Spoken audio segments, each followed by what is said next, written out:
mpangilio wa kanisa letu. Kuna ile inaitwa general, national, yani hiyo inakuwa na general overseer.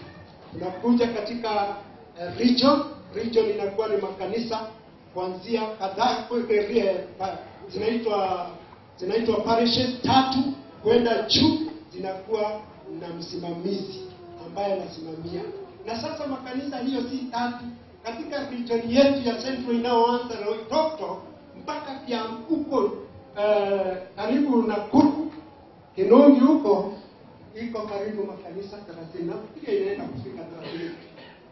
Tangu ingie tumeona parokia zingine, tuko na ingine inaitwa funguliwa. Sema amen. Kuna baraka zitawachiliwa hapa. Kuna uponyaji utawachiliwa. Zile mambo inakusumbua isikusumbue tena. Yesu yuko hapa. Mwambie mwenzako Yesu yuko hapa.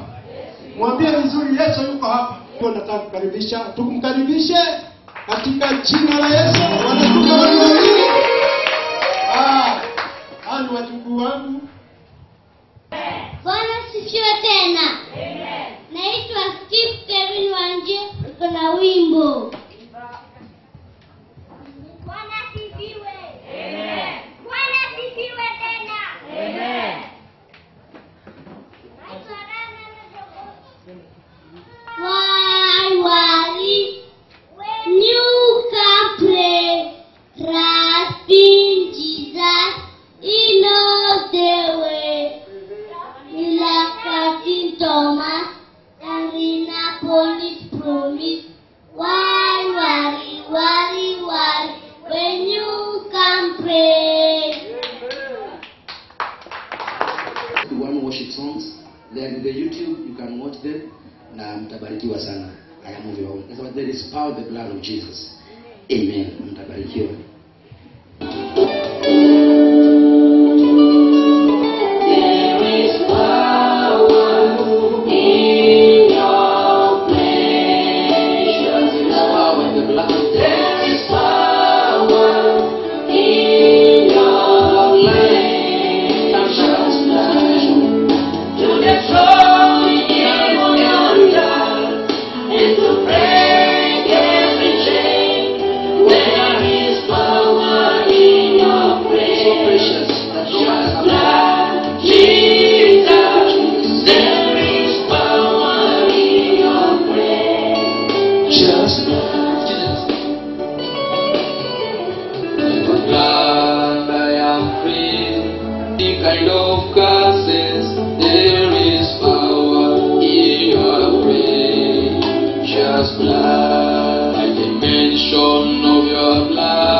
When we call on this blood, it makes a way where there is no way.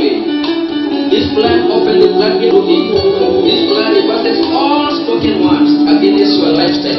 And it is power in your precious power. There is power in your precious power to destroy evil and break every chain and chain. There is power in your precious blood, Jesus. There is power in your precious blood. There is power. There is power. There is power in the blood of Jesus to destroy every altar, to break every chain. There is power. Forgive us in your precious blood to break evil and to break every chain. There is power in your precious blood. Barikiwe sana.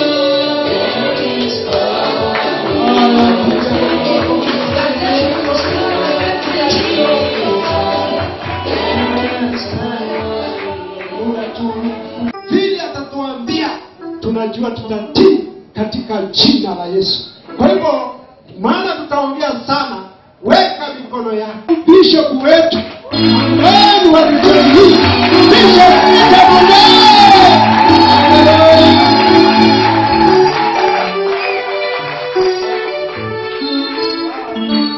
Praise the Lord. Bwana asifiwe.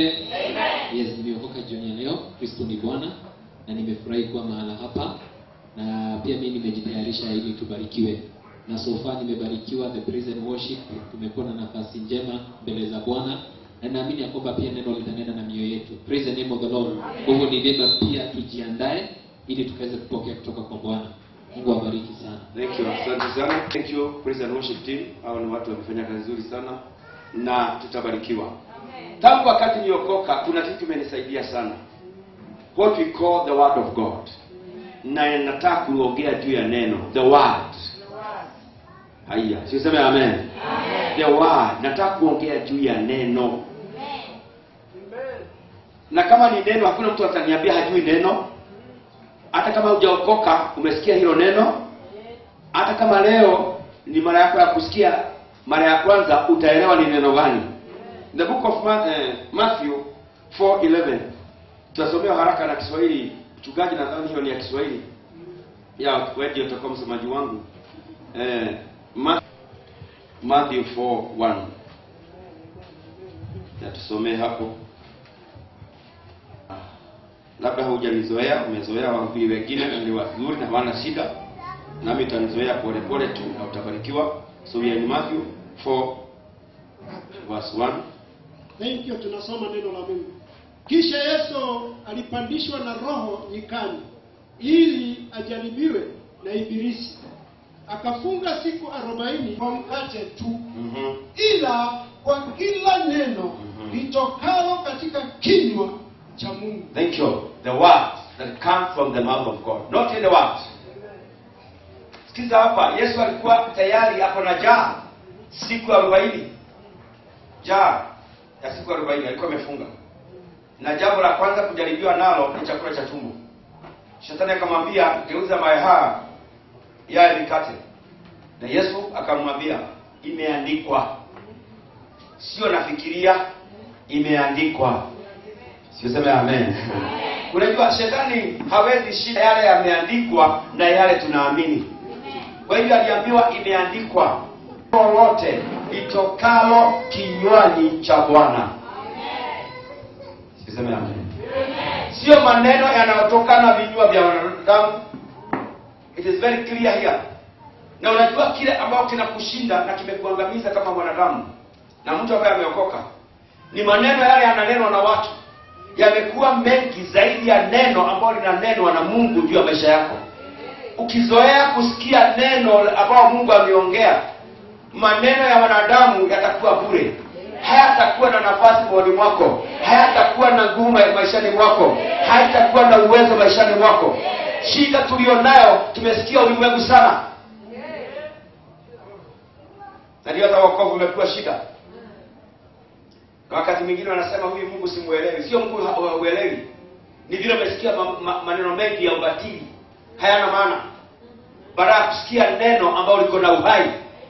Kwa hivyo Yesu akamwambia Shetani, imeandikwa. Huo mkate unaniambia nile ni sawa, nitapata shibe siku ya leo, lakini nitapata shibe ya masaa. Ulikuwa umekula lunch, uko na njaa. Jana ulikula, utakuwa na njaa. Utaenda kula jioni ya leo, utakuwa na njaa. Lakini hili neno ambalo likiingia moyoni mwako, hata ukiwa na njaa, roho yako itakuwa na nguvu, sababu ni mkate wa uzima. Amen. Haya, siseme amen. Ndio wakati mtu ambaye amefunga, wakati umefunga ama amechukua saumu, wakati umechukua saumu ama umefunga, ndio wakati mwingine hata huelewi kama watu wanakula. Wakati mwingine ukiangalia watu wanakula, hata unashindwa wako na shida gani, ni nini? Na mimi hata sikija, sababu kuna mkate wa uzima ambao unafanya kazi ndani ya maisha yako. Huyo mkate uko na nguvu, hata wakati wengine wako na shibe ya ulimwengu, uko na nguvu ya kukudumisha milele na milele. Sema amen. Amen. Neno moja aliambiwa, sio mkate, neno lolote moja litokalo katika kinywani cha Mungu. Nikiendelea nataka kukujuza jambo moja. Funga masikio kwa ulimwengu na ufungue masikio yako ya kiroho katika nchi ya kiroho. Ili sasa ukifunga masikio yako sababu ya ulimwengu, sasa utaanza kusikia. Sisi tuko na, unajua, tuko na redio kwa nyumba, tuko na runinga kwa nyumba, tuko na kila kifaa. Nawe unaweka station ile unataka. Ukitaka station ya Kameme, ya Inora, ya nini, Citizen, KTN, it depends on your choice. Kwa hivyo kwa nyumba na TV yako haiwezi shika 2 channels at the same time. If it is KTN, should be KTN. Citizen should be Citizen. Kama wewe ni wa Mungu, lazima masikio yako yategewe Mungu aliye hai, ili usikie Mungu anasema nini juu ya maisha yako. Unajua ni kwa nini tumekuwa watu wa kushindwa na mambo madogo sana? Sababu hatuelewi Mungu ananena nini.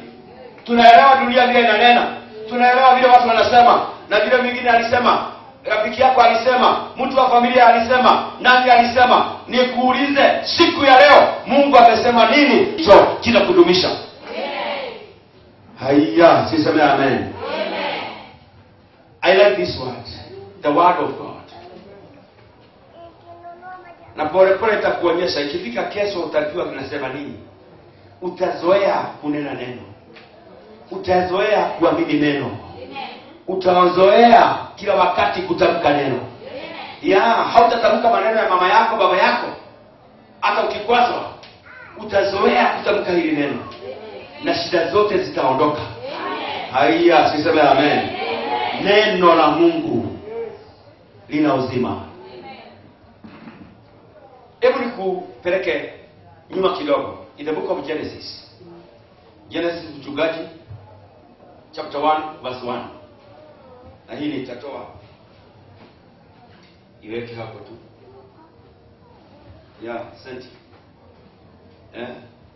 Hapa joto ni nyingi na ni sawa. Genesis 1:1. Na uzoee tafadhali, ukija nyumba ya Mungu, uzoee kuwa na Bible, na uzoee kuwa na kalamu. Usije kuangalia watu tu. Hapana, huu ni tunaongea juu ya Mungu aliye hai, na hawezi kuwa hai na akose kupatia kalamu na karatasi.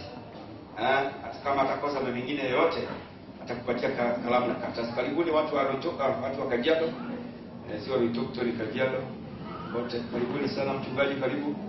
Usiwapigie makofi, hao watu wametoka mbali sana. Asante sana. Hatujaendelea sana. Tumesoma tu neno in the book of Matthew chapter 4. You can go to Matthew chapter 4 verse 4. Wala wameingia saa hii. Na sasa tuko katika Genesis chapter 1 verse 1. Tusomee mchungaji kwa Kiswahili. Tunasoma neno la Mungu. Hapo mwanzo Mungu aliumba mbingu na nchi. Nayo nchi ilikuwa ukiwa, tena utupu, na giza lilikuwa juu ya uso wa vilindi vya maji. Roho wa Mungu ikatulia juu ya uso wa maji. Mungu akasema, iwe nuru, ikawa nuru. Thank you. Up to there.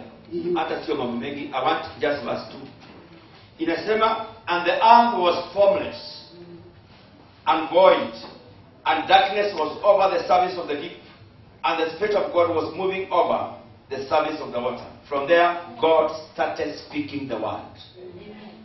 Haya, sema amen. Do you know, Christianity is not just receiving salvation and then you stay. Ukipokea neno, unapokea uwezo wa Mungu. Ukipokea uwezo wa Mungu, unaweza kunena vile Mungu alinena. Na unaanza kuumba kama vile Mungu alivyoumba. Nataka kujulisha kwamba sasa we are in book of Genesis now. Tunaona juu ya creation. Ukiokolewa, kuna mambo hauna. Kuna mambo yaliharibiwa kabla ya kujua. Kuna mengine ulinyang'anywa kabla ya kuona. Kuna watu hapa ambao bila wamekuwa wamenyang'anywa mashamba, wamenyang'anywa mali, wamenyang'anywa nyumba, hata pesa inaweza kuwa ulinyang'anywa. Kuna mambo yanaweza kuwa umenyang'anywa maishani kabla ya kuokoka. Kuna zingine ziligawa na watu wa familia na huku wako, na wakachukua na wakajigawia na wakaona ya kwamba hiyo ni mali yao. Maana ya wokovu ni ya kwamba ukiokolewa, neno la Mungu liko na uwezo wa kurudisha kila kitu mahali pake. Kile ambao hauoni na haukusikia, unaweza kukirejesha pale kwa uwezo na mamlaka ya Yesu Kristo. Sema amen. In the beginning was the Word, and the Word was in God, and the Word was God. And there's nothing. That's in the book of John. You go to the book of John chapter 1 verse 1. Inasema, in the beginning was the Word, and the Word was with God, and the Word was God. And there is nothing, down there it says, and there is nothing that was formed or nothing was created without the Word. Hakuna kitu kilikuwamo pasipokuwa na lile neno tangu pale mwanzo. You don't need friends, you need the Word. You don't need your family, you need the Word. You don't need to know anybody in the government, you need the Word. You don't need to know anybody in the company, you need the Word. Hey, I say you need the Word. Hey, sema amen. Hata kanisa kama hili mnahitaji neno. Na litajenga. Na hili neno litakuwa uzima wenu hapa. Yoshua aliambiwa kwamba mahali popote pale atakanyanga, in the book of Joshua patakuwa pake. Where you go and tread with your foot, you declare, this place belongs to me. That's the power of the word of God. Mahali pale unakanyanga, una declare something for the benefit of the kingdom.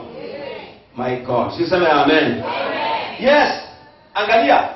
Nchi ilikuwa utupu. Haikuwa na chochote. The earth was formless. It was void. And here came the power of the word. Now forming anything that is shapeless. Hey, sema amen. Anything that is shapeless requires the word. Maisha yako ambao unaona kama hayana mbele wala nyuma, inatakiwa neno. Na neno likinenwa, you just start getting the shape. Haya, sema amen. Na Mungu akaanza kunena, let there be sun. Jua ikawako. Let there be moon. You see, when you are a Christian, you don't struggle. Through faith, you don't struggle. Even those things that the other men and women are struggling, you don't struggle. Ukiwa umeokoka nasema ya kwamba wewe yani haujisumbui kama wa ulimwengu. Uko na nguvu ndani yako. Kila hawaoni, wewe unaona. Kila hawawezi, wewe unaweza. Kila kimewashinda, wewe mwenyewe hakiwezi kukushinda. Sema amen. The word in you can create anything, anywhere, any place. Haya. That's why you come to Kitengela, you're not a foreigner. And I'm speaking to somebody telling you are not a foreigner when you come to Kitengela. Siseme ya kwamba niliingia Kitengela sio kwetu. Mimi kazi yangu ni kukodisha nyumba milele na milele. Sasa hiyo sio lugha ya mtu ambaye anaamini. Unaweza kodisha kwa muda, lakini unaweza mwambia Bwana, kama vile unawapatia hata mimi nitalipatia. Kama vile wamejenga hata mimi nitajenga. Kama vile wamenunua hata mimi nitanunua. You can create using the word. wako na wokovu peke yake mpaka wamechoka. Sababu wanangojea biguni tu. Bigwa huendi leo. Kama kulu anaenda biguni ungeenda asubuhi. Sasa umekuja hapa kwa revival. Kwa hivyo kama ni biguni ungeenda asubuhi, haungeingia mahali hapa. Hii mambo ya kungojea bingu ni sawa. Lakini huwezi kungojea Yesu ukiwa na shida. Huwezi kungojea Yesu ukiwa hauna tumaini lolote. Huwezi kumngojea Yesu ikiwa wale wengine wamebarikiwa haujabarikiwa. Huwezi kumngojea Yesu na wewe kila wakati wewe mgonjwa. Huwezi kumngojea Yesu na hauna tumaini. Unasherehekea wale wengine. I normally say that in your life there must be a day for you also to be celebrated. Sio kila wakati celebrate the others. There comes a day in your life you must be also celebrated. Hey, sema amen. Wacha unajua hii mambo ya kwenda harusi, unaibia harusi za wengine, unakula mchana wa wengine, unaenda nyumbani na wewe ni msichana na wewe ni kijana na huna tumaini la kuolewa ama kuoa. Yaani wewe kila wakati ni sherehe za wale wengine. You must tell God, I have celebrated them enough. My day is coming. I should be celebrated. Hey, sema amen. Unamwambia Bwana, hata mimi I can also be celebrated. Sema I can also be celebrated. Yeah, you can be celebrated also. Hatujamwamini Yesu ambaye hana uwezo. Kuna nguvu za ubaji. Na in fact yeye hakuwa na kazi ngumu. Alikuwa anasema na iwepo. Nataka jua ionekane. Jua inaonekana. This is what we call faith. Nataka mwezi uonekane. Mwezi unaonekana. Nataka nyota zionekane. Nyota zinaonekana. You know, Christians are walking in a hopeless way, and the Creator in them has got the power to recreate whatever He left. Haya. Where God left, you can continue the creation. What you don't have, you can get it through the power of the Word. Sema amen. Unajua kanisa ya kiroho ni tofauti na zile zingine mnaona. Sitaki kutaja majina. I have got nothing to do with them because I've got nothing. Mimi si hakuna kitu nachukia. Lakini mtu ambaye ameokoka kamili, mtu anasema anamuokoka Bwana, there must be a difference. There must be a difference. There must be a difference. If you go and read the way the children of Israel were delivered from the land of Misri or Egypt. Wakati Mungu alikuwa anawakomboa katika nchi ya Misri, alisema nitaweka tofauti kati ya Wamisri na watu wa Israeli. Haya, siseme amen. You know what happened first? Yale mapigo 10 ilipigwa nchi ya Misri. Wa Israeli ama watu wa Mungu hakuna hata pigo moja iliwapiga. You know what happened? Why God was saying I will put a difference? Sababu wakati mapigo yalianza, alikusana Waisraeli wote akaweka katika kijiji kimoja kinaitwa Goshen. Amen. In Egypt there was a small city called Goshen, the city of the people of God. Mapigo 10 ikapiga kule nje, ikapiga kila mahali, lakini watu wa Mungu walikuwa wamefichwa katika Goshen, the city of men and women of God. Na ndio sababu nilisema na kanisa wakati mwingine nikawaambia hata hii COVID, yes iko. Mimi sisemi haiko. Mara lakini nasema ya kwamba kwa wale wanamwamini Bwana, we are in a small city called Goshen, where men of God can be hidden. Nje kunapigwa mapigo, lakini watu wa Mungu kuna wale wamefichwa. Hatusemi hakuna mapigo yako, lakini tuko katika kijiji ambao tumefichwa kinaitwa Goshen, the city of the men and women of God. Haya. Hey? Amen. You say amen. We are in that city. Do you know why you are in that Goshen? Sababu kazi yako ni kuongea kule nje, unasema waponywe wale ambao ni wagonjwa. Sababu mtu mgonjwa hawezi kusema wale wengine waponywe. Kazi yetu ni kusema kwamba yes, mapigo yako pale nje, lakini tuachilia nguvu za Bwana ziponye wale ambao ni wagonjwa katika jina la Yesu Kristo. You cannot pray for them when you are sick. You can only pray for them when you are healed. Haya. Sema amen. Mungu alikuwa anasema jua liwe, nyota iwe, kila kitu kiwe, hata wanyama wawe, kila mmea alikuwa anasema uwe pale. Na the following day you could get it.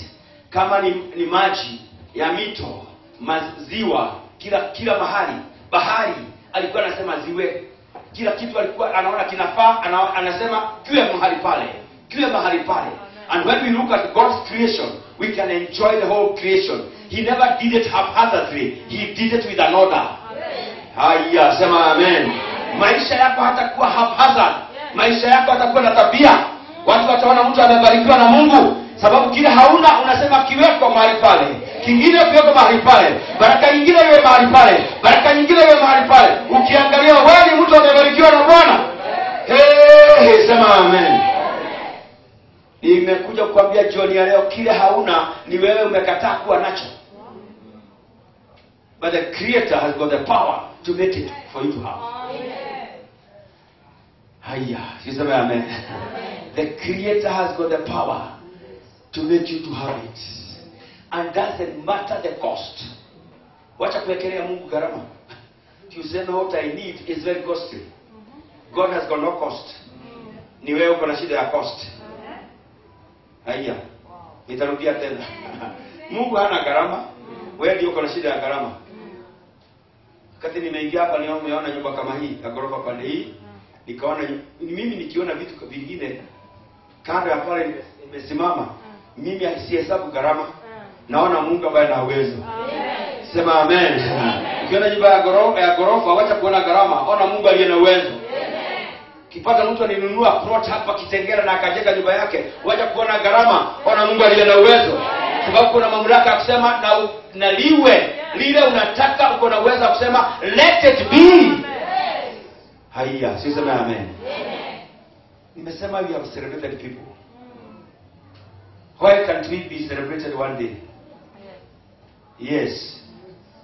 We can also be celebrated one day. Because our God is alive. Say amen. In the same book, if you continue faster, can you go to Genesis 2:19? Hapo Mwanzo 2:19. Nasema utamani na mimi. Nasikai sana. Nimesema 19 peke yake. Bwana Mungu akafanyisha kutoka katika ardhi kila mnyama wa msituni na kila ndege wa angani. Akamleta Adamu ili aone awaitaje kila kiumbe hai jina alilokiita. Adamu likawa ndilo jina lake. Thank you. Angalia hapa, nataka upelekane na mimi. One word. Siseme amen. Now we can see now the transfer of creation now. Here in verse 19, chapter 2 verse 19. Out of the ground the Lord formed every beast of the field and every bird of the sky and brought them to the man to see. Hey, taka uniangalie. Majina yao kila mnyama wa kufugwa na ndege wa angani na kila mnyama wa mwituni, lakini hakuonekana up to there. Kwa hivyo tunaona akiwapa majina. 23. Adamu akasema, sasa huyu ni mfupa katika mfupa yangu na nyama katika nyama yangu, basi ataitwa mwanamke, kwa maana ametwaliwa katika mwanaume. Kwa hiyo mwanamume atamwacha baba yake na mama yake, naye ataambatana na mkewe, nao watakuwa mwili mmoja. Sio siku ya harusi, lakini kuna kitu. Tomorrow, don't miss this message. We shall have a climax of it tomorrow. Yeah, Mark 4:14. Tunasoma kwa uwezo wa Mungu. Mpanzi huyo ulipanda neno. Hawa ndio walio kando ya njia. Lipoandapo neno, nao wakisha kulisikia, mara huja shetani akaliondoa lile neno lililopandwa moyoni mwao. Kadhalika na hawa ndio wapandao. We are in Mark 4:14, 60 and 100. We must enjoy the fruit of the kingdom. I'm saying we must enjoy the fruit of the kingdom. We must enjoy the fruit of the kingdom. Na hiyo ndio kweli. Hauwezi kuwa kwa Mungu na unakaa kama mgeni. Kwa Mungu hakuna wageni. Ni watoto wa Mungu aliye hai. Hatuji kama wageni sisi. We are children of the kingdom. We are sons and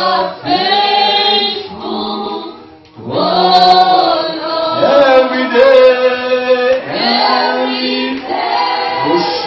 Mama. You are faithful,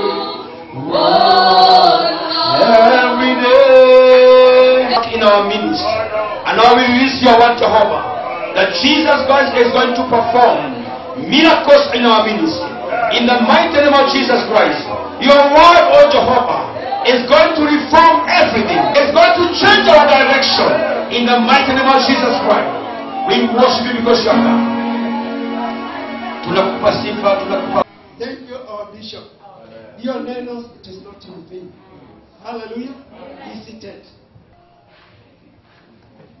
Nashukuru kwa sababu ya askofu kwa kufika na kutubariki sana. Ya kwamba we just need to speak a word.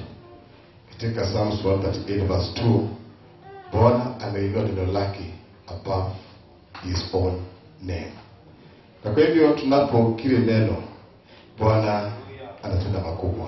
Umekuwa nasi tangia jana na leo mfalme. Umenena nasi kupitia kwa watumishi wako. Wacha Bwana neno lako ambalo Baba limeanguka ndani ya mioyo yetu likamee na likakuzalie matunda.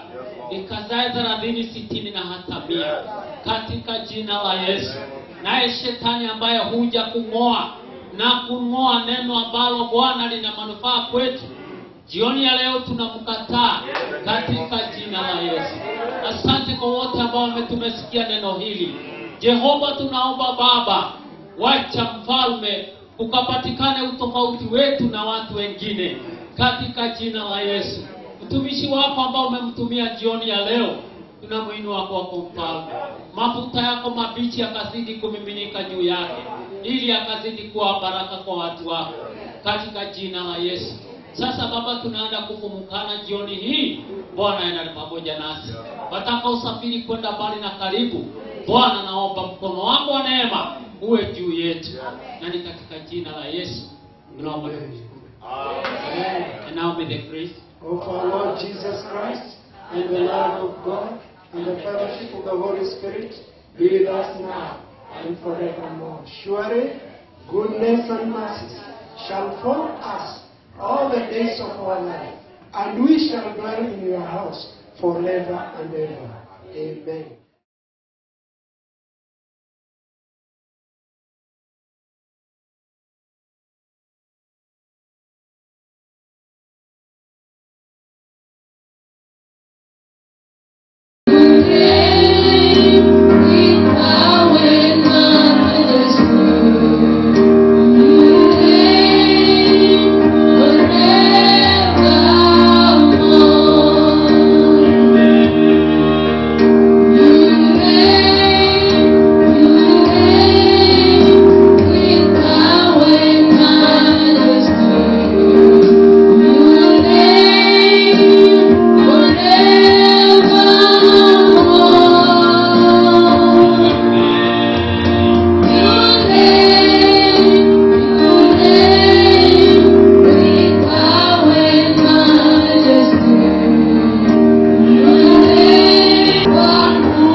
We must we worship you, Jehovah God. We must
kwenda juu, kushuka, panda shuka, nini mambo kama hiyo.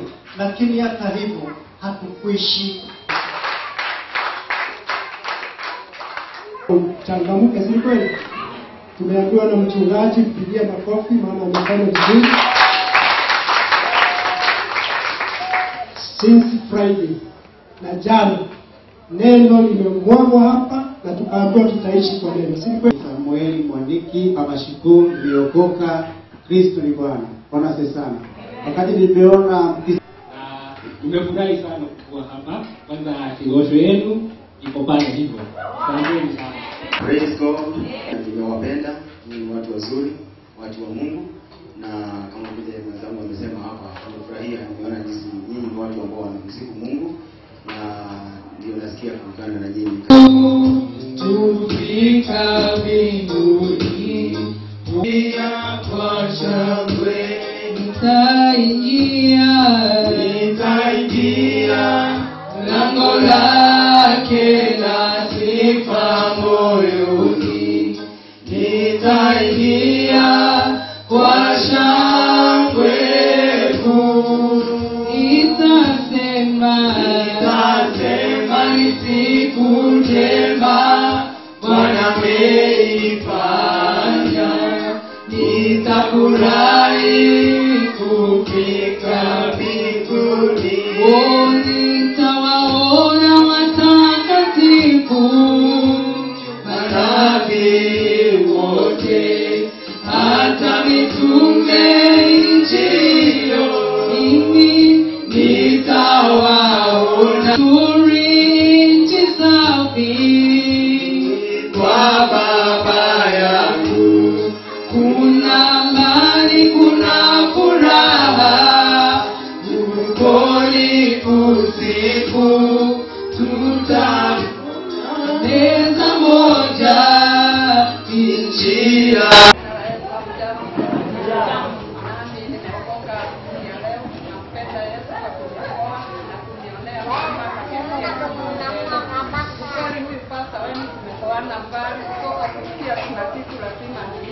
lakini hizo siku mbili sikuweza kuja juu hata sisi tulikuwa na kwetu kanisani. Leo ndio nimefunguka na Bwana awabariki. Haleluya. Sema Bwana ainuliwe. Sema Bwana asifiwe. Sema Bwana abudiwe. Amen. Sema amen. Nafanya chini ya mchungaji. Kwa hivyo tumekuja na yeye kuleta neno. Nitamsifu Mungu kwa kweli. Nitaendelea na neno kwa kweli. Nitamtumikia Bwana kwa kweli. Amen. Umekuja nasi hadi mahali hapa, na tunaamini Bwana utaendelea kuwa pamoja nasi. Neno lako litakubariki, utatumia mtumishi wako. Mungu wetu, tunasema ni asante. Asante kwa mchungaji wako, asante kwa neno, tunasema ni asante kwa mambo yote. Anaposimama tunaomba usimame pamoja naye, utumie kadri ya mapenzi yako. Na ni katika jina lenye nguvu na uwezo na mamlaka ya Bwana wetu Yesu Kristo tunaomba na kuamini. Makofi kwa Bishop. Hilo shamba kuna mali mtajenga. Hiyo sio kitu ya kwenda kupiga magoti. Ni kitu unaamini sababu unaiona. Amen. Haya, siseme amen. Amen. Na siku hizi hata kulingana na katiba yetu, hata wasichana wanapewa mali. Kwa hivyo unajua hata msichana akiangalia baba yake na ako na mali, anajua baba yangu hata niacha nje, hapa kuna tumaini. Hiyo matumaini katika ufalme iko. Ni vyema kuona kwa habari yale Bwana amekuahidia. Na unaishangilia hata kabla ya kuja mikononi mwako. Biblia inasema ya kwamba wale ambao ni mashujaa wa imani, in the book of Hebrews, walishangilia. Haya, siseme amen. Ni vyema unashangilia, sababu hata kama haijafika itafika. Unajua kitu kinaposhangiliwa kinakuja, yani kinakaribia haraka. Mtoto akianza kutembea na hana uwezo wa kutembea, anatembea akianguka. Wale mama ambao wanalea watoto vizuri, sio wale ambao wanachuna, wanawakajeri, wanafanya nini. Yule mama ambaye anajua kulea mtoto, tunaenda vizuri tu kipata nyingine ni sawa. Mtoto akianza kutembea kidogo hivi anampigia makofi. Umejaribu sana. Sababu anajua ni wakati huu tu anatembea akishika viti na nini, lakini siku moja atakimbia. Anashangilia mtoto mpaka mtoto anaingia. Mpaka mtoto anaanza kutembea. Nasi baraka zile Bwana ametuwekea, tunaziona hata kama ziko mbali. Na jana tulisema ni kunena neno tu, zinakuja karibu na sisi na tunabarikiwa. Kwa hivyo umeingia katika mkutano huu, wewe kufikiria wewe kama ni wa familia kubwa au dogo au nini, ulisoma au kusoma. Hapa hakuna certificate imeitishwa hapa mlango ule. Hakuna mtu amekuuliza maswali ya utajiri wako. Tumeingia hapa zote tukijua kuna neno moja ambalo ni baraka juu ya maisha yetu. Siseme amen. Mchungaji yule ndiye msomaji wangu.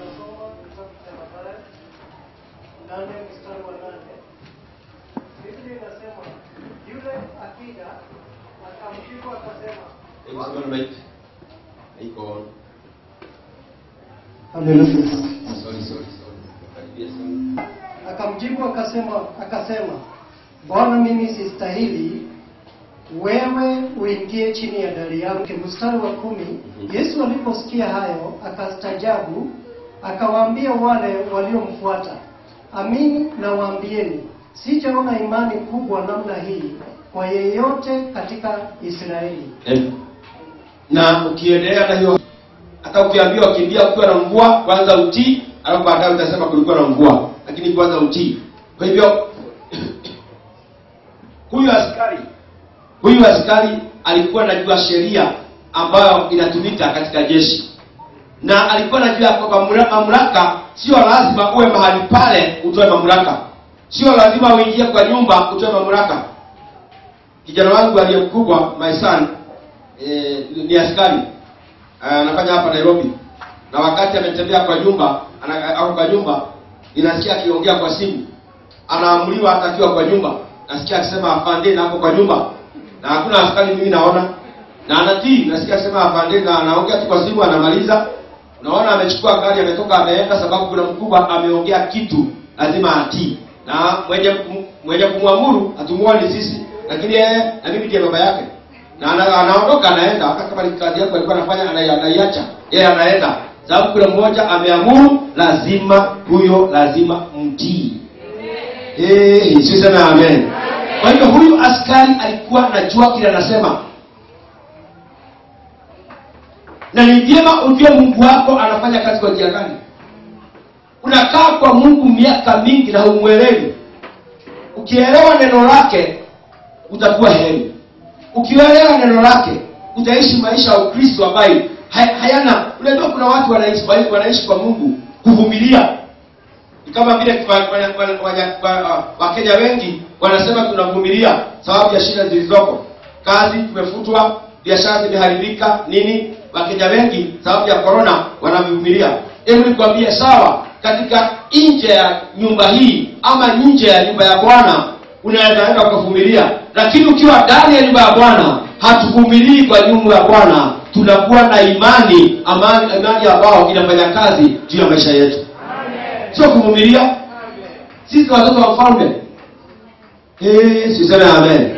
Sisi ni watoto wa mfalme, hatukuitwa kuja kuvumilia. Tumajibu sababu wewe uko na imani ndani yake. Sio wingi, ni wewe. Siseme amen. Sio sisi, ni wewe atajibu kwa sababu yako. Wakachinja ng'ombe, wakaanza kumuita Mungu wao. Biblia inasema kwamba kuanzia asubuhi mpaka adhuhuri, mpaka mtumishi wa Mungu Elijah akaanza sasa kuwadhihaki. Wanawauliza, huyu Mungu wenu haelewi? Huyu Mungu wenu hana masikio? Labda ameenda safari. Lieni kwa sauti, labda atakuja. Wakaongeza sauti mpaka koo yani sauti ikakosa. Akawaambia, wakaona haitoshi, wakachukua kisu, wakaanza kujikatakata, damu ikaanza kumwagika. Watu wanatoa madhabihu ambao hazina maana, na neno la Mungu kuliitia halina mambo mengi. Atakayeritia jina la Bwana, Biblia inasema ya kwamba ataokolewa. Siseme amen. Hawaambii ujikatakate. Wakristo wamefanya mambo mengi mpaka wamechoka. Kwa runinga unaweza wahurumia. Wengine wanaambia kimbia kwa kanisa mara 2. Kimbia, rudi, kimbia. Ni kama kasarani la Yesu Kristo. Tuseme amen. Elijah wakati walichoka akafanya vile walikuwa wanafanya, akachinja ndume, akawekelea dhabihu kwa madhabahu, na akasema ya kwamba mwagieni maji, muweke maji, msidhani ya kwamba nikiitana kichini kuna moto unawaka. Ondoeni kila kitu, nitamuita huyo Mungu na atajibu kwa moto. Na hivyo ndivyo alivyofanya Mungu. Na kwanza alimwambia, najua mara nyingi unanisikia na hata sasa utatukuza jina lako. Wakati mwingi ukilitia jina la Bwana, hili neno lazima Bwana yeye mwenyewe ajitukuze kwa utukufu wake. Amen. Aya, siseme amen. Amen. Ya hakuitana kama wao kuanzia asubuhi mpaka adhuhuri. Kuitana tu mara moja, moto ukashuka, kachoma kila dhabihu. Biblia inasema kwamba ukalamba mpaka maji. Hata maji haikupatikana, kila kitu kilichomeka. Kasema sasa huyo ndio Mungu wa kweli, na sasa nyinyi sababu ni wa uongo, nyote mnauliwa leo. Akawaua hao manabii wote 450. Aliwaua wale wa Jezebel. Na vita yake na Jezebel ikaanza hapo. Nikwambie kuna neno linafanya kazi maishani mwetu. Siseme amen. Askari hakusugua Yesu. Hakusugua. Alimwambia ni wako kwa utukufu wa Bwana. Amen. Siseme amen. Ya, ukiongea tu kitakuwako. Shida tuko nayo. Sababu tuliokoka yetu, shetani lazima aondoke. Amen. Haya, siseme amen. Amen. Mungu hawezi ingia ndani yako, shetani akae kule ndani. Neno haliwezi kaa ndani yako na shetani akae ndani yako. Yes. Kwa hivyo wakati ukipokea hili neno, ulipokea nguvu na mamlaka ya Yesu. Na Yesu alipoingia, shetani alifungua mlango. Biblia inasema, Biblia inalinganisha ufalme wa Mungu na giza na nuru. Na kwa hivyo nuru haiwezi ingia kwa hii nyumba na giza ikae. Nuru ikiingia, giza lazima iondoke. Siseme amen. Kwa hivyo usiniambia kwamba kwa sababu wakati mwingine nashindwa. Mkristo kila wakati haongei juu ya baraka za Bwana. Kila wakati anaongea juu ya shetani. Shetani alinifanya. Shetani amenitesa. Vile unavyotaja shetani kama unataja Mungu. Anakuambia shetani amenifanya, sawa. Naye Mungu, hebu nikuulize, shetani amekufanya, Mungu amekufanya nini? Na huyo ndio ako ndani yako. Ndiye uzima wa milele ndani yako. Siseme amen. Amefanya nini juu ya maisha yako? Sisi tunataka kusikia hapa alikuja ni sawa. Lakini Mungu alifanya nini? Sema amen. Nilikuwa mgonjwa, Mungu alifanya nini? Nilikuwa maskini, Mungu amenifanya nini? Nilikuwa sina kazi, Mungu amefanya nini? Biashara yangu ilikuwa chini. Shetani. Unajua wakati mwingine tunamwita shetani mpaka anakuja, anauliza sasa wananiuliza nini? Hebu nikaribie nijue labda wako na haja na mimi wanione kidogo. Sababu kila wakati Mungu tacha kitu ambacho akifanya. Sisi ni wafalme wa Mungu. Tukaji shetani, kopi na hitaji kwa nini? Haya my God. Siseme amen. Kama kila siku, yani nikiamuka nitaje shetani. No. Mimi namshukuru Bwana na muinua Bwana. Yeye ndiye ana uwezo. Haya, worship is to adore God himself. Siseme amen. Kwa hiyo siwezi amuka nianze kusema shetani. No. Kwa hiyo hata coffee sina wakati. Ninasikia iko na ni sawa. Na ujihadhari na ujikinge. Siseme usijikinge. Watoto mwashike tafadhali, mtabarikiwa tu. Haya, siseme amen. Kwa hiyo usitaje mambo ambayo unajua yako na uhusiano na shetani. Ukiyataja uwe unaikemea, unaiharibu. Haya, unaifukuza. Hapo ndipo tunaweza taja. Lakini kila wakati kusema hata watu kwetu kanisani niwaambia, hii mambo mnasema tumekufa. Nani amekufa? Leo haujakufa. Situkuile tumekufa. Alikuwa runinga anaangalia watu wamekufa. Wachana na kuhesabu watu. Wewe uko mzima. Unahesabu wewe, watu wewe ni maiti pekee. Tayari ni maiti. Unajihesabu na wale wengine. Tukuetei, wana tokuile. No. We cannot speak such a language. Watu wa Mungu wanaongea language. Ni kama wako moja na wako kwa nyumba.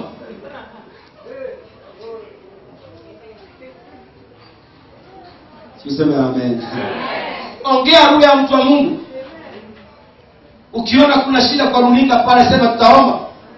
Kweli watu wamekufa lakini tutawaombea. Wewe ni kuhani.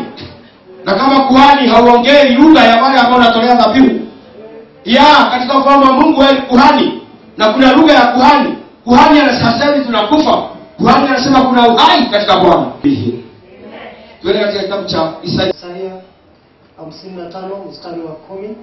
Na Biblia inasema, maana kama vile mvua ishukavyo na theluji kutoka mbinguni wala hairudi huko, bali huinywesha ardhi na kuizalisha na kuichipuza, ikampa mtu apandaye mbegu na mtu alaye chakula, ndivyo itakavyokuwa neno la Mungu litokalo katika kinywa changu, halitanirudia bure.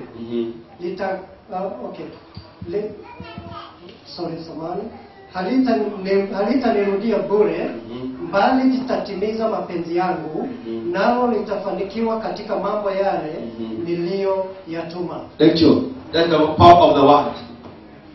Haya, siseme amen. My word shall not come back to me empty. The one I have released. Mungu akitoa neno halimrudii bure. Linatimiza ile kazi ameachilia likatende. My God. Siseme amen. Na ni vyema kila wakati ukiamka asubuhi my friend, achilia neno. Achilia neno. Unajua shida tulio na Wakristo hawasomi neno. Watu wanangojea kuja kanisani kusikia mhubiri akifungua Biblia. Hii Biblia ndio uhai wako wote uko hapa. Utajiri wako wote uko hapa. Kuponywa wako wote uko hapa. Haya, siseme amen. Ulinzi wako, ulinzi hata wa roho na wa mwili uko hapa. You know it is funny. It's funny and people are funny. This is all you need. The word. This is what you need. But you are going looking for other things that you don't need. Na unatetemea hili neno miaka yote na hautapata faida. Do you know there are people that are so rich and they are very poor? Rich but poor.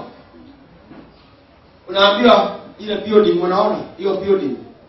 Sionyesha hapa kuna mimi building unajua. Unaambiwa hiyo nyumba unaona, hiyo ghorofa 4 ya fulani.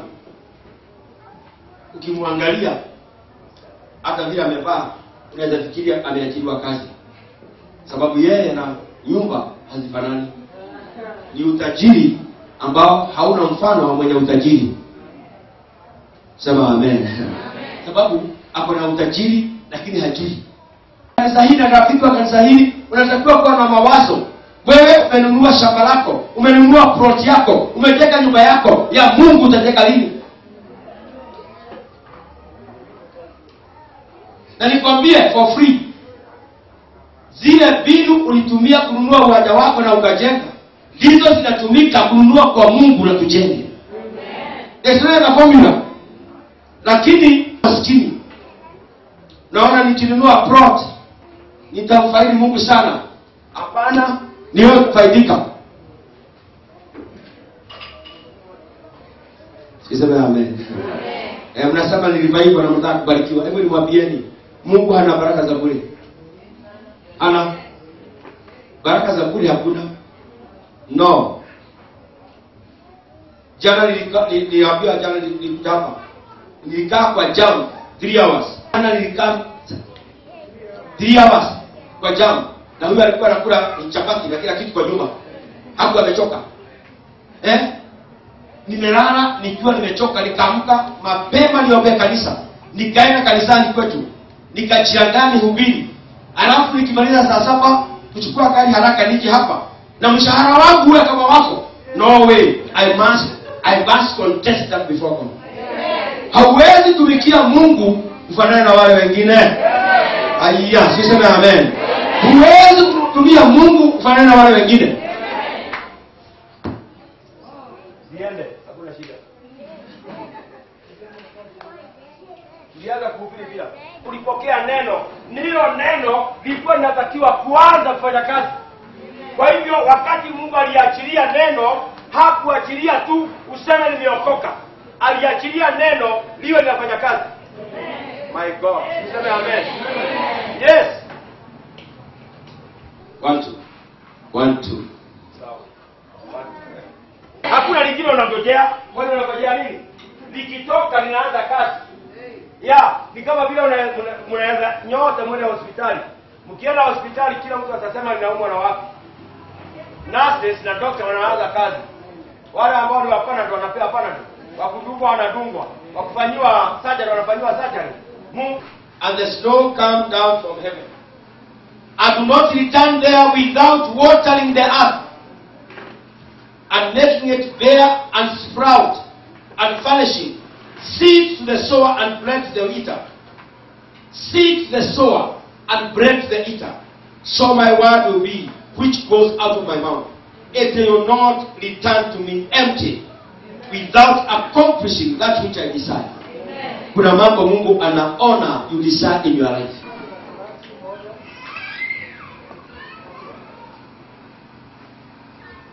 Maneno Musa aliyowaambia Israeli wote ng'ambo ya Yordani barani katika Araba lililoelekea Suku kati ya Parani na Tofeli na Labani na Tofeli. Huyu ni Mungu wa baraka maishani mwetu. Na akinena neno lake ni mwisho. Akinena amenena. Do you know going to Canaan, it was almost 11 days. 11 days they could have been Canaan. But it took 40 years. Wewe mtu wa Mungu, unajua Mungu akinena neno moja, jambo limekusumbua miaka 20 anaweza fanya siku moja. One day. My God, one day. Hey, sema amen. Yule mama alikuwa ambaye anatoka na damu miaka mingi.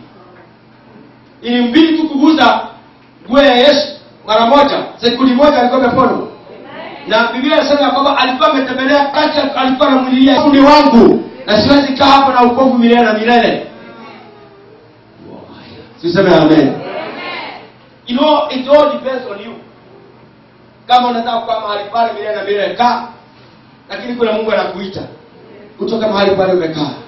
Amesema neno lake likitoka halimrudi hivyo tu bure, linatimiza kile ameahidi. Siseme amen. Batimaya alimlilia tu. Kauliza nataka nini? Nataka kuona. Akapata hali ya kuona. Mungu hakuna mambo mengi anafanya. Hakuna mahali atampeleka. Hautaambia enda nyumbani. Atikienda nyumbani alafu urudi ndio utaponywa. Pokea uroho uponyaji. Tuseme amen. Neno limeachiliwa, nani atatumia vile ilivyo? Neno limeachiliwa kule ambacho hakuna kitu kimefanyika, linaumba. Hata Hana wakati alikuwa analia ya mtoto, tumbo lake lilikuwa ni sasa, alihitaji neno, na ni sababu alikuwa kwa madhabahu. Na wakati Mungu alimnenea, ule utasa ukaondoka na mara moja akapata mtoto. Kwa hivyo hata kwenye utasa Mungu ananena na mtu anapata mtoto. Haya. Siseme amen. Hili neno likianza kufanya kazi linaondoa kila hali ya maisha. Lakini Wakristo wanatembea kama watu wako na hofu, na hawajui kile wamebeba. If only you know what you have. It's more than gold. It's more than silver. It's more than any precious stone. Neno lile umebeba ni sawa ambao ni wa siasa. Kile wanakosa sio pesa, wanakosa neno. Wanakosa neno. Haya, siseme amen. Hili neno ndio wanakosa.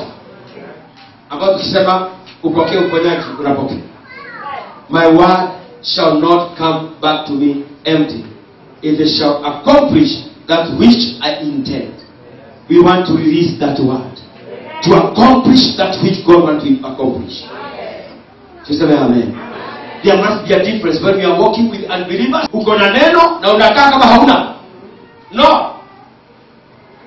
Na nilikwambia kuna watu tajiri wanakaa kama hawana, sio matajiri. Unaambia huyu ndio mwenye hii. Hata mtu mwingine atashuka gari kuulizwe, yeye ni driver ama nani? Amepewa gari ama nini? Sababu hawafanani. Sisi, hebu nikwambie, sisi tukibarikiwa na Mungu tunafanana na baraka zetu. Amen. Haya, siseme amen. Sisi tunafanana na baraka zetu. Hakuna mtu atauliza ni za nani. Ni zetu, sababu tunafanana na baraka zetu. Simama ndugu yako. Taki ndio tunamalizia nayo. Kama hauna mtoto, utasimama. Tunataka kuomba.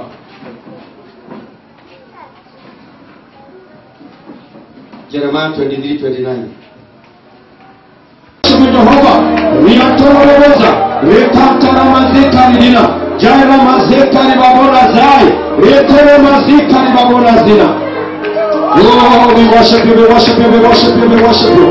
Rishanturu mazeka, ramazantu. We worship you, Jehovah. Worship you.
And this word is going to be the answer for your life.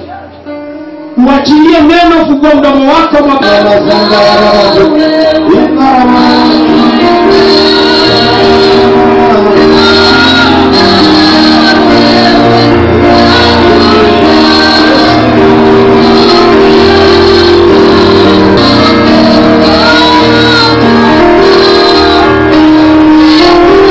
Out empty.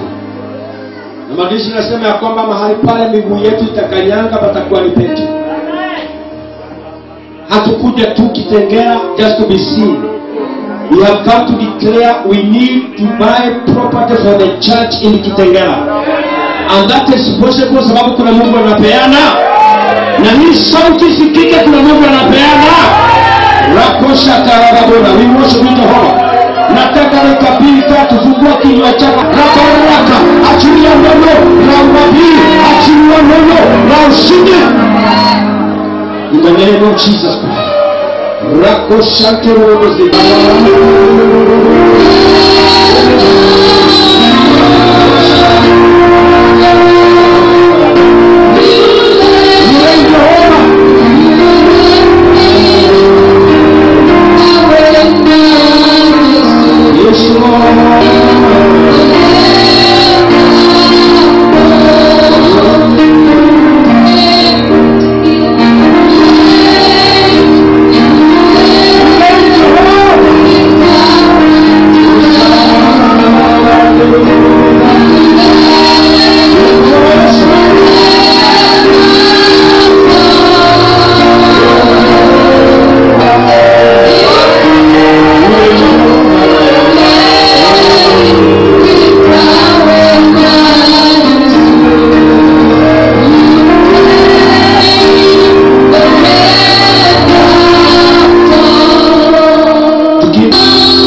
Na unajua moja wako kuna Mungu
tulitukuza jina lako takatifu.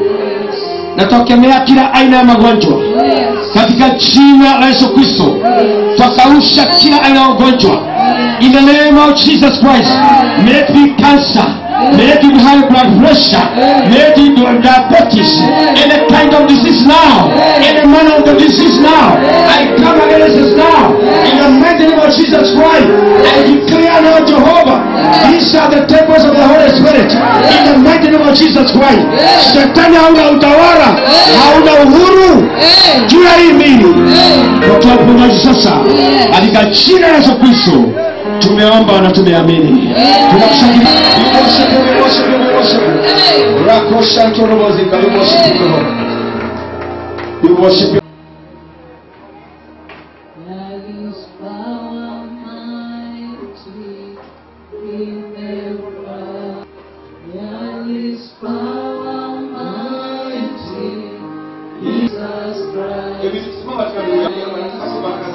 Worship you, Jehovah. There is power, mighty, there is power.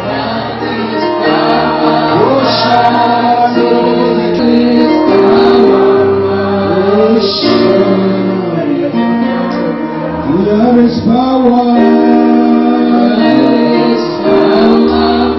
Everyone to look at the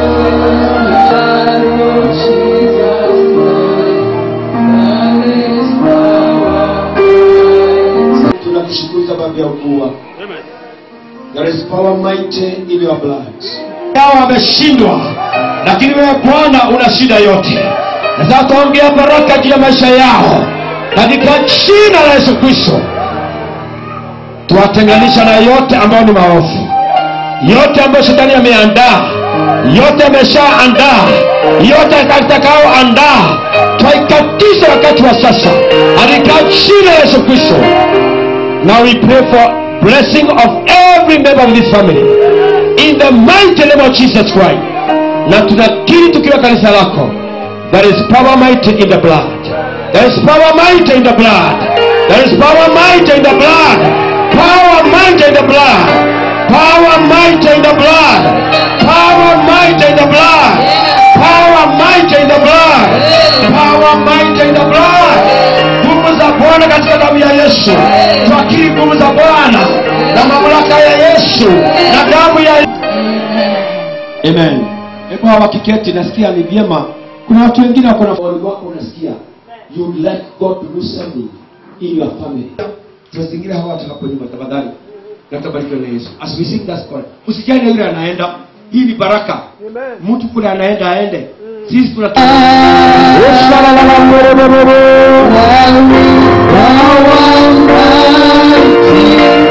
in the blood of Jesus Christ. There is power mighty. Ananena baraka juu ya kila familia sasa. Katika jina la Yesu Kristo. Nataka kung'oa kila mizizi ya kifamilia ambayo imejaa laana za kifamilia. Na ing'oa wakati wa sasa.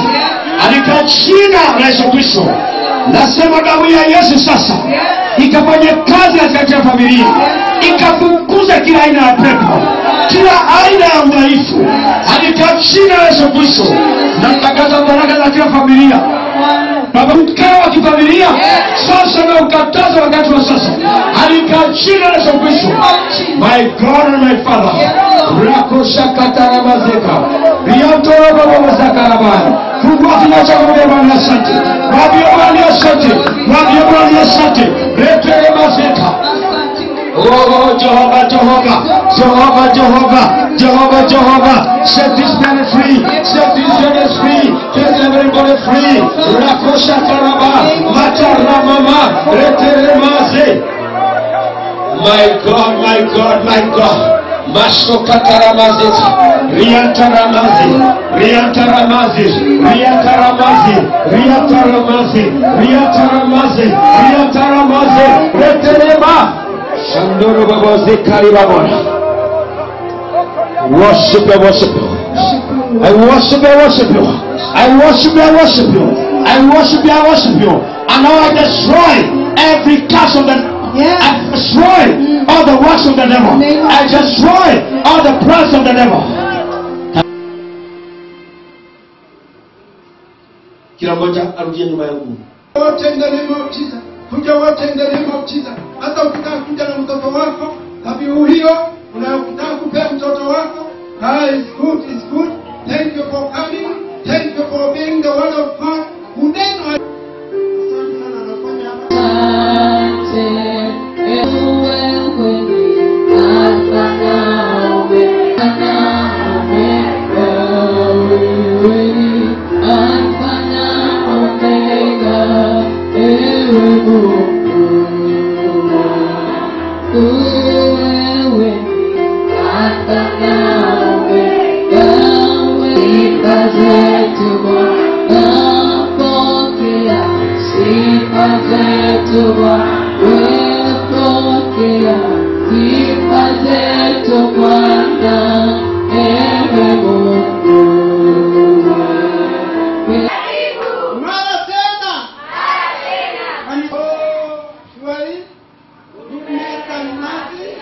shall follow us all the days of our life, and we shall dwell in your house forever and ever. Amen. Kama utakosa kanisa na umesema hivyo, wewe umesema haleluya.